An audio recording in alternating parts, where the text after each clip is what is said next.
जहां तक मैं समझ पा रहा हूं, ये आपके जीवन में शुभ संकेत लेके आए हैं। क्यों? बड़े दिनों से आपके जीवन में संकट आ रहे थे, और ये बात हकीकत है मैया, जब दिक्कत आती है तो चारों तरफ से आती है, और जब आपका समय अच्छा हो जाता है तो चारों तरफ से आपको जो है ना खुशियों के रास्ते खुलने लगते हैं। आज जब व्याख्या करने लगे तो कहने लगे, सुनो, जहां तक मैं देख पा रहा हूं तो मैं आपको बता दूं कि चलने वाली है बंसुरेल।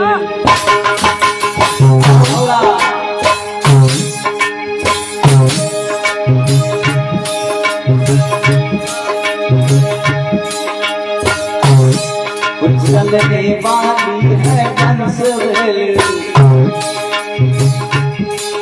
क्या तुमको इतना ज्ञान नहीं?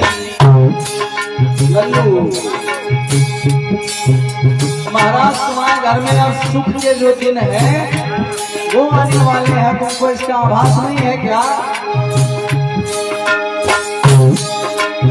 अब तुम्हारे जो दुख के दिन थे वो दुख के दिन अब टलने वाले हैं। जहां तक मैं अनुभव कर पा रहा हूँ, ये शब्द जिनके थे महात्मा आशिक मुनि थे उनके। चलने वाली है बंसुरेल, क्या तुमको इसका ज्ञान नहीं? तुमको ये राजन पैसे का, तुमको ये राजन पैसे का, अनुभव का अभिमान नहीं।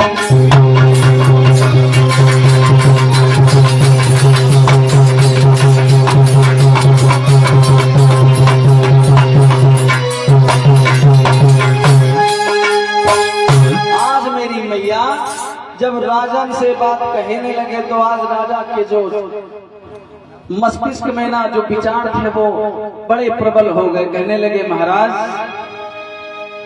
आप थोड़ा स्पष्ट और साफ बताइए कि आखिर होने वाला क्या है। आज आशिक मुनि कहने लगे, सुनो राजन, जहां तक मैं देख पा रहा हूं, जहां तक मैं समझ पा रहा हूं, तुम्हारे घर में एक जो है पुत्र की प्राप्ति होने वाली है। आज मेरी मैया, राजा जो थे ना बड़ा खुश हो गए मन में। लल्लू काहे? क्योंकि भाई एक राज को राजकुमार मिलने वाला है, एक निर्धन, एक जो है पुत्रहीन जोड़े को, यानी माता और पिता को एक पुत्र मिलने वाला, अंधे को आंखें मिल जाती है ना, उससे कहीं ज्यादा खुशी होती है जब किसी घर में संतान ना हो, एक संतान का जो है आगमन हो जाता है। आज मन में मेरी मैया बड़ा खुशी है दोनों लोग। क्यों? क्योंकि वही बात हो गई। आज अपने जब शब्दों को स्पष्ट करके आशिक मुनि ने कहा कि तुम्हारे घर में एक संतान की उत्पत्ति होने वाली है, एक बड़ा प्यारा सा लल्ला आएगा। अब लिखा तो यहाँ तक ये भी मिलता है कि आशिक मुनि ने कहा, लेकिन एक बात और है, सुन लो लल्लू, एक बात ये है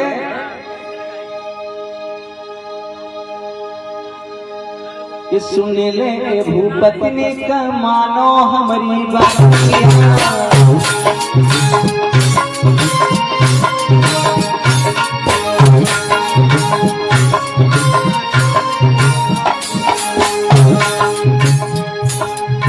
सुन ले राजन का मानो हमारी बतिया, जाओ जाओ अपने घर आई खुशी की लहर, मन खुशियाँ है, खुशियाँ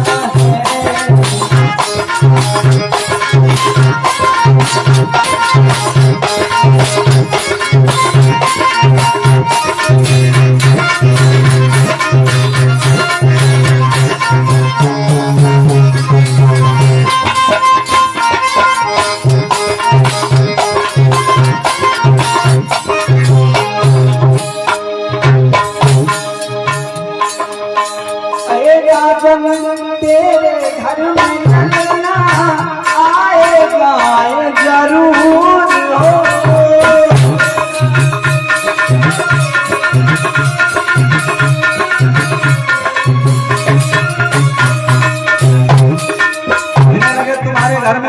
की प्राप्ति होगी, ये तुम्हारे लिए खुशी की बात। लेकिन एक बात और हम बता दें,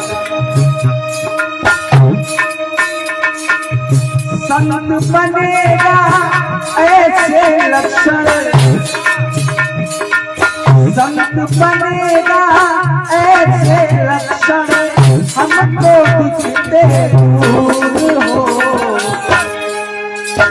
ऐसा होता है कि उसमें कुछ लक्षण ऐसे भी हैं जिससे मुझे यह भी मालूम हो रहा है कि अगर उसने कहीं महलों का त्याग कर दिया तो बहुत बड़ा सन्यासी बन जाएगा। ये भी उन्होंने बात कही कि अगर वो कहीं घर का त्याग कर गया तो बहुत बड़ा सन्यासी बन जाएगा, जो तुम्हारे घर में जन्म लेगा, जो पैसा होगा वो। अब अगर वो महलों में गया तो चक्रवर्ती सम्राट बनेगा। ये शब्द आसित मुनि के हैं। आज जब आसित मुनि के इतने वचन सुने तो मैया दुखी भी हो गए। क्यों? जिसको सदियों का दुख मिला हो, जो निर्धन ना हो, जो धन दौलत की जिसके पास कमी ना हो, राजपाट महल हो, सब कुछ हो, उसके घर में संतान का एक दुख उसने जीवन पर्यंत झेला हो, और खाना जैसे होता ना, भूखे के आगे खाना दे उसके बाद खाना खींच ले तो बहुत बुरा लगता है।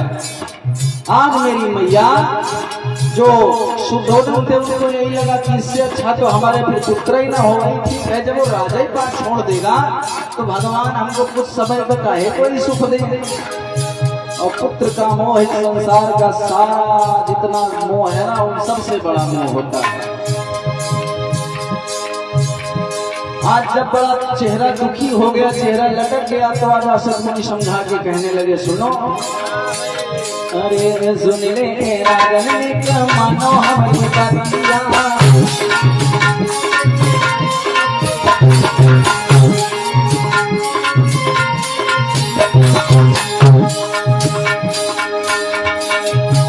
जइयो जइयो भूपति जइयो